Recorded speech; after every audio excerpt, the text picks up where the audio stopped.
Ang capital letter K sa teaser art card na inilabas ng TV5 ang nagbigay ng idea sa netizen na ang multi-awarded broadcast journalist na si Corina Sanchez ang tinutukoy na bagong muka na ihaharap at dapat abangan.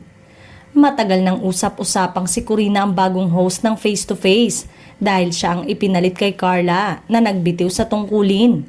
Maliban sa teaser art card tungkol sa Mystery Lady, hindi pa nagbigay ng ibang impormasyon ng Kapatid Network Management tungkol sa mga pagbabagong magaganap sa face-to-face.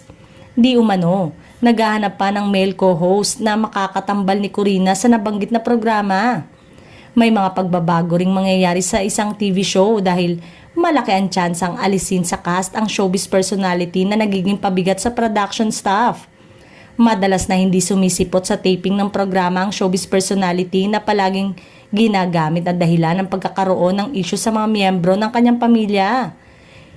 Pero hindi na pinaniniwalaan ang alibay ng showbiz personality na pinagdududahang may ibang problema dahil sa physical na kaanyuan niya.